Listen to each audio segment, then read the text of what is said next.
জামা কিনে দিতে পারি না, মা বাবা পারি না, নিজের চিন্তা করার থাকে না, জামা যেখানে পারি না, ঈদ করা আমরা কোথায় ঈদগুলো আমাদের জন্য বলার কারণে আমাদের সামনে হাজির হয়। হাতে 2,500-3,000 টাকা দিয়ে ঈদ উদযাপন করা যায় না, করা যায় না, হয় পাগল করবে। আমাদের প্রায় 70%, 60-70% শিক্ষক ঈদের সময় পর্যন্ত দিতে পারে না। মেডিকেল ভাতা আমাদেরকে দেওয়া হয় মাত্র 500 টাকা।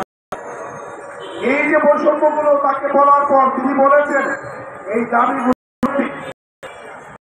যখন আমরা উপদেষ্টা মহোদয়ের সাথে সাক্ষাৎ করি তিনি বলেছেন আগামী বাজেটে আপনাদের এই ভাতাগুলো বৃদ্ধি করা হবে।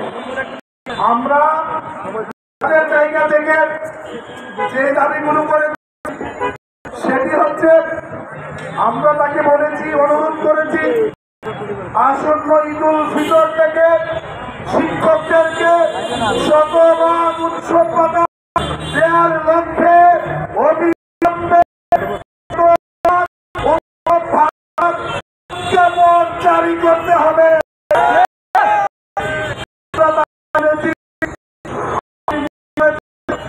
বাড়ি বৃদ্ধি করবেন, মেডিকেল ভাতা বৃদ্ধি করবেন, মেডিকেল ভাতা বৃদ্ধি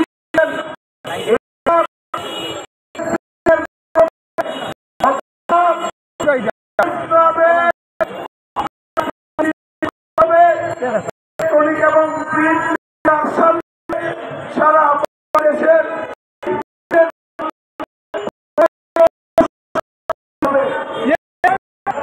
আমরা যদি আমাদের এই যৌক্তিক দাবিগুলো মানা আমরা ইতিমধ্যে জাতীয়করণ প্রত্যাশী জোটের পক্ষ থেকে আমরা সারা বাংলাদেশ শিক্ষকদেরকে জানিয়েছি যদি আপনারা এই আন্দোলনের জন্য এই প্রস্তাবে কর্মবিরতি পালন করেন,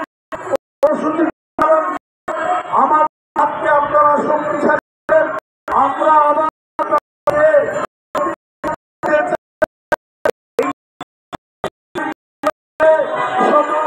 উৎসব পাতার প্রজ্ঞাপন বাড়ি বাড়ানোর কি পরিমাণ বাড়াবে এটা স্পষ্ট কারণ এই দাবি যতক্ষণ পূরণ না হবে প্রেস ক্লাব থেকে যাবে না, যাবে না, যাবে না।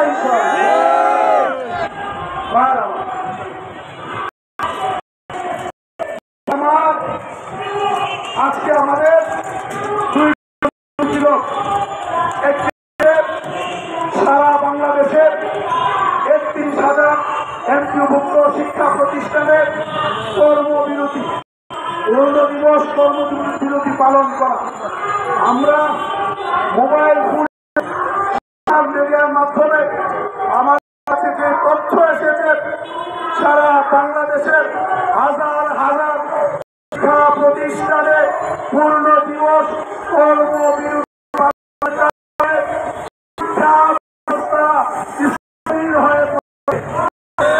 এই দায় প্রশাসনকে। এজন্য যত শুভ মুক্তির উদয় হবে তত শিক্ষা এবং দেশের জন্য মঙ্গল হবে। আমাদের আরেকটি কর্মসূচি ছিল যমুনা সাড়ে আমাদের শুরু নিয়োজিত আইন শৃঙ্খলা রক্ষাকারী বাহিনীর সদস্য আমাদের তারা প্রদান করেছেন। আমরা তাদের এই কার্যক্রমের তীব্র প্রতিবাদ জানাই।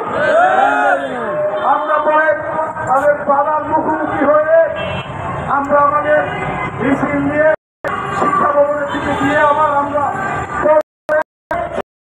প্রবেশ করে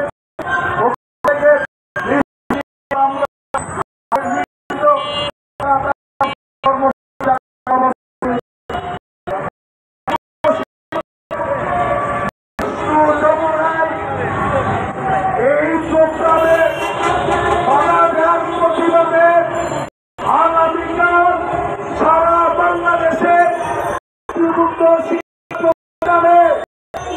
দিবস কর্মবিরতি অব্যাহত থাকবে। লং মার্চ টু যমুনায় বাধা দেওয়ার প্রতিবাদে আগামীকাল প্রেস ক্লাবে সকাল 10টায় হবে।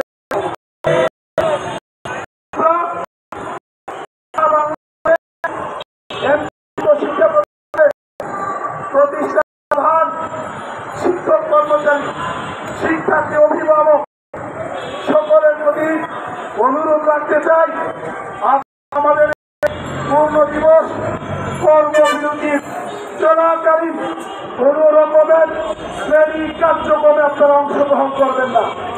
শ্রেণী কার্যক্রম থেকে আপনারা আগামী প্রেস সমাবেশে জন্য আপনাদেরকে আমরা আহ্বান জানাচ্ছি। আমার সোশ্যাল মিডিয়ার আইডিটা পেজটি রয়েছে, যেখানে আপনারা তথ্য পেয়েছেন। আমার এই আইডিতে সম্ভবত সুপুরের চোখ পড়েছে। আমার আইডি থেকে আজকে আমি কোনো পোস্ট শেয়ার করতে পারছি না। আমাদের এই যে আজকের কর্মসূচি আমি শেয়ার করতে পারছি। আমাকে বিভিন্নভাবে হুমকি দেওয়া হয়েছে, হুমকি দেওয়া হচ্ছে। আমি দীপ্তকণ্ঠে ঘোষণা করতে চাই, কোন রকমের হুমকি দিয়ে তুমকি দিয়ে আমাদেরকে প্রেস ক্লাব থেকে সরানো যাবে না ইনশাআল্লাহ। সকল প্রকার রক্তচক্ষুকে বিজ্ঞানগুলিকে অবস্থান করেছি। আমি বুঝতে চাই, যদি কোন আমাকে গ্রেফতার করেন, এই আন্দোলন আপনারা বন্ধ করেন না। এই আন্দোলন চলছে, চলবে, চলবে। আমাকে যদি কোন কারণে দায়িত্বশীল বিচার করবো। এই আন্দোলন আগামী ঈদুল আমরা সবথেকে আহ্বান জানাচ্ছি, আর বিলম্ব না করে আপনারা সবাই আসেন। তাদের একটাই, আমাদের এই দাবিগুলো পূরণ দিতে হবে। বিগত সরকার বিভিন্ন সময় আমাদেরকে জামাত শিবির বিএনপি ট্যাগ দিয়েছে, আমাদের করার চেষ্টা করে। আজকের এই বিধ্বস্ত বাংলাদেশ আমাদের শিক্ষার্থীদের রক্তের উপর দাঁড়িয়ে আছে। সুতরাং ওই শিক্ষার্থীদের শিক্ষাগুরুদের বৈষম্য দূর করে বড় বড় বক্তব্য সারা বাংলাদেশে মানুষ গ্রহণ করবে। আপনাদের সংগ্রামী এসেছে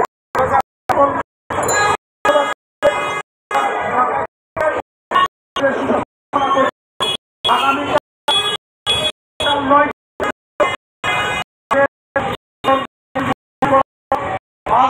সকাল 9টায়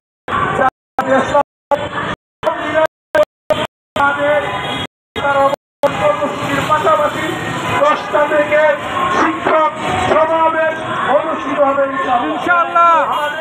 এই শিক্ষক সমাবেশের কয়েকজন বরেণ্য রাজনীতিবিদ আগামীকালকে অংশগ্রহণ করবেন বলে আমরা আশা করছি। আমরা এটা রাতে আপনাদেরকে জানাবো ইনশাআল্লাহ। আপনারা ব্যাপক প্রস্তুতি নিয়ে আগামীকাল জাতীয় প্রেস ক্লাবে আসবেন। আমরা দাবি আদায় করি। আমরা যদি বিভিন্ন পক্ষ চিন্তা করে, আমি তাদেরকে অনুরোধ করবো, পক্ষ চিন্তা করে লাভ নাই। ফাঁকি ঝুঁকি দিয়ে সুন্দর কথা বলে এখান থেকে বিদায় করতে পারবেন না। যে কোনো দাবি আদায় করে যাব। সকলকে ধন্যবাদ জানিয়ে শেষ করছি।